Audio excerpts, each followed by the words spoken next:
Hey everyone, today I'm giving you my thoughts on the NES Classic Edition Mini. This is a plug-and-play console from Nintendo. It has 30 built-in games and it goes through HDMI. There are save states on this. The emulation is better on this than it is on the Wii or Wii U Virtual Console.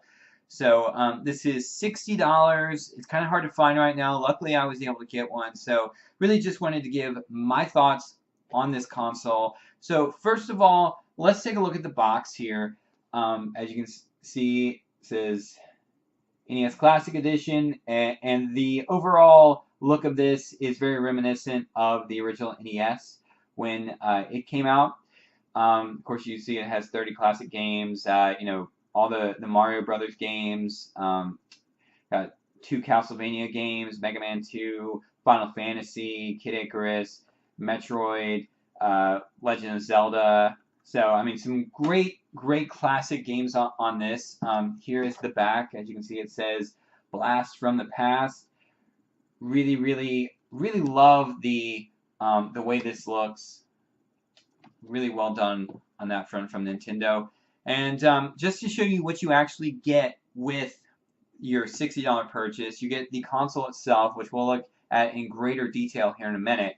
But you also get an NES style controller. Now, from what I can tell, this is pretty much the NES controller.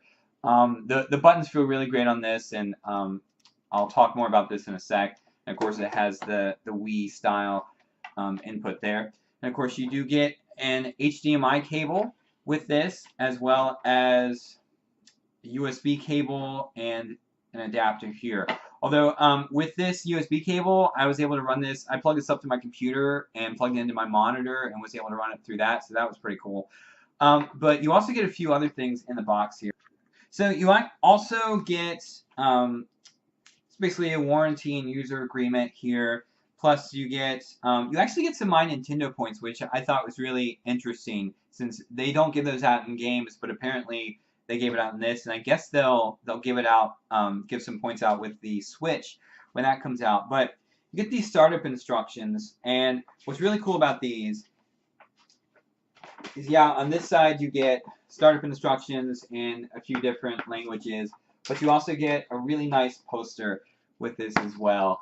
Nintendo Entertainment System, now you're playing with power since 1985. Really cool. Really nice poster there. So let's take a look at the console itself now. As you can see, it is basically a miniature NES. Of course, it has 2 controller inputs. This is the Wii style input. You have the power. Now, I don't know if you can see, but it actually does recess in there, so that's pretty cool, just like the original one. And then you have the reset button.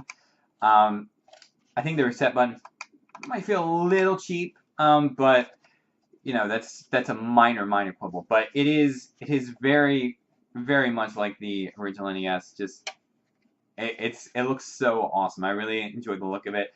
And of course, on the back, the only inputs you have are you have the power input through USB, and then HDMI right over here. So that is the system right there. And of course, you have the controller here, and this controller is great. It really is. It feels exactly like the NES controller. The buttons feel great. They have a great response to them. The D-pad feels fantastic, and even the start and select buttons are kind of that rubbery feel material that they had in the original NES controller design. So this is really cool. And of course, you have it actually connects with the Wii connector, Wii remote connector going here. And they're actually going to be selling extra controllers of these for $10.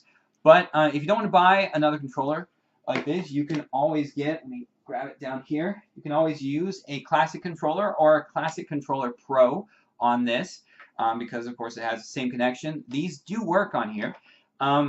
One of the cool things about this, with the system, you do have to press reset to actually get back to the main menu if you're within a game. With the Classic Controller, you can just press the home button on the controller itself, and that'll take you back to the menu. So this is a great thing to use on the system. Also, a great thing about this controller is you can actually use this on your Wii or Wii Virtual Console games. You can plug it up to a Wii remote and use it just like a classic controller. Now, of course, there are going to be issues where you try to play Super Nintendo or Sega Genesis games because of the lack of buttons. But for original Nintendo games, this is a great way to experience those games the way they were meant to be played with a controller. They were meant to be played on. So really great with that.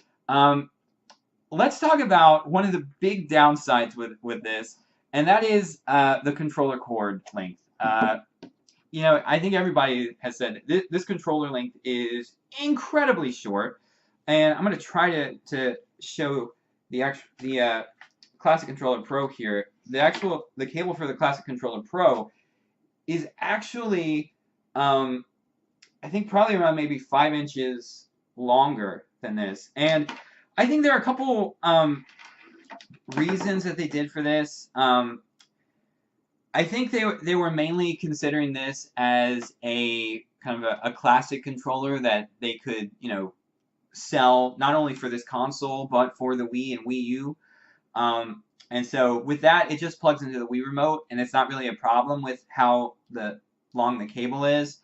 And I guess they were just assuming that people would just have this close to them. I don't know why when they were playing, but then you'd just be able to press the reset button, because you have to press the reset button to go back to the game menu anyway when you're in the game. So it is kind of a dumb thing. There are extension cables that you can buy with it that will help. There was a rumor that may be true from a few weeks ago that said that it may just be a limit of the technology, because when this controller when the cable length actually gets longer, then there's more opportunity for lag with the signal inputs. So that could be true, which could just be a limitation of the technology. But yeah, this still is way too short, and I can definitely understand why that is a big problem for some people. Me, it's not too bad. So one of the main reasons that I bought this was because I never had an NES growing up. I was raised on a Sega Master System and Sega Genesis. The only Nintendo console I owned was a Game Boy, and that's really how I was introduced to some of these classic franchises with Super Mario Land and Link's Awakening, games like that. So it wasn't until much later on that through, I guess, Virtual Console that I was able to play some of these games. And I've never beaten the original Super Mario Brothers. I've really never beaten any Mario game. So I really wanted to get this, not only just for its collectability, but also just as a dedicated console to play through some of these NES games and beat them. And I think this console is definitely worth it. It's really well made. The quality is definitely there. Of course, there are shortages out there now, which really sucks. It seems that Nintendo really underestimated how many people were excited for this.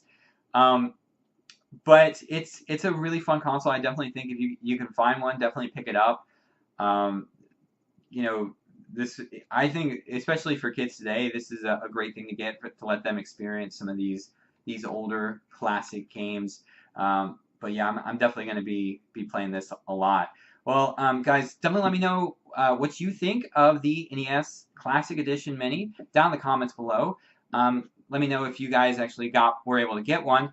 And as always, like the video, share it, and subscribe. Till next time.